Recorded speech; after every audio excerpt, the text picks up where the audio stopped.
Buenos días a todos, mi nombre es Ariel Bautista, estudiante de la Universidad de Ceutega en La Ceiba con el licenciado Eder Martínez. Sean bienvenidos a este espacio donde hablaremos de Honduras en los primeros años del siglo XX. En esta breve presentación les estaré explicando aspectos de cómo fue Honduras en los primeros años del siglo XX. Estaré enumerando sus aspectos poblacionales, políticos, económicos, la política de Estados Unidos de 1921, sus vías de comunicación, sus vías aéreas, su industria y sus principales avances en la educación. Como primer punto, trabajaremos las características de Honduras en estos tres aspectos. Primero, el aspecto poblacional. Podemos ver que se realizaron censos generales en los primeros años del siglo. Según el Censo General de la Población que hicieron en 1901, Honduras poseía 489.000 habitantes. Y ya para el segundo cuarto de siglo ya contaban con 700.000 habitantes, lo que significa que tuvieron un aumento poblacional de 200.000 habitantes en solo 25 años. En el periodo de gobierno durante el cual transcurrieron estos actos, también se realizó la creación de los departamentos de Atlanta y de Ocotepeque. Luego tenemos la dimensión política. Desde muy temprano en su creación, los partidos políticos empezaron con la disputa entre liberales y conservadores. El Partido Nacional tuvo muchos nombres a lo largo de la historia. Primero se llamó Partido Liberal Moderado, luego se llamó Partido Republicano, luego de eso se llamó Partido Nacional Democrático y finalmente pasó a llamarse Partido Nacional, que lo dirigía el general Tiburcio Carías Andino.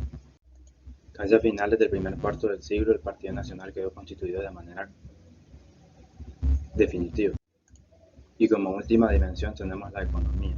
En el primer cuarto del siglo estaban las compañías Cuyamel y Railroad como compañías fruteras en el país. Ofrecieron la construcción de muelles y ferrocarriles y así lograban extender su alcance económico. Los ferrocarriles en aquel entonces eran decisivos para el crecimiento económico del país y Honduras era el país centroamericano que más rieles de ferrocarril tenía. Asimismo también fue el principal productor de bananas en Centroamérica.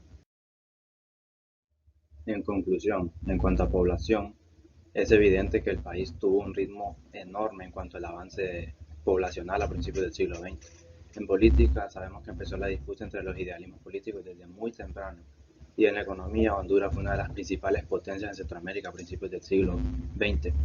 Lo que poseía Honduras eran los rieles y la capacidad productiva. Eso lo llevó a encabezarse frente a los demás países centroamericanos.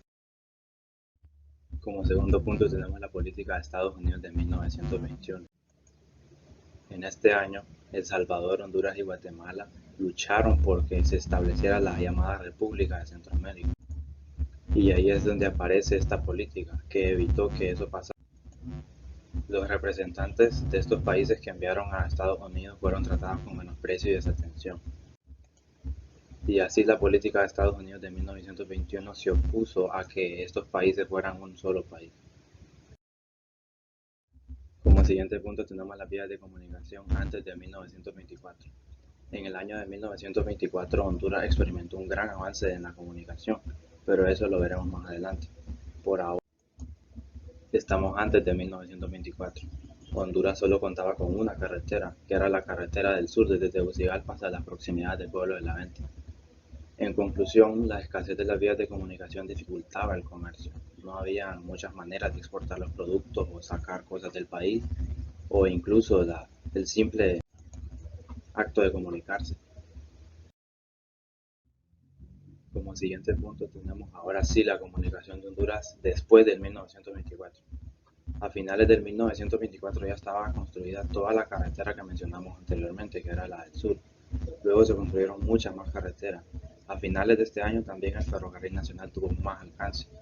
Ya en el año de 1924 Honduras tenía comunicación inalámbrica con el exterior, el sistema telefónico existía en las principales ciudades y el telégrafo se había extendido a todo el país. En conclusión, la comunicación en general tuvo un avance grandísimo durante este periodo de tiempo. Eso facilitó el comercio en gran manera porque ahora ya no teníamos las dificultades que se presentaban en lo que hablamos anteriormente. Luego tenemos el desarrollo de las líneas aéreas, que fue otro avance en la comunicación en el país. A partir del año de 1920 se inició el establecimiento de líneas aéreas y desde la capital de Honduras se se efectuaban vuelos a Managua, San Salvador y San José de Costa Rica. También, sumado a esto, se intentó el establecimiento del correo aéreo. En conclusión, las líneas aéreas abrieron aún más el camino a la comunicación y el comercio del país, facilitaban muchísimo la exportación de cosas y la comunicación con países del exterior.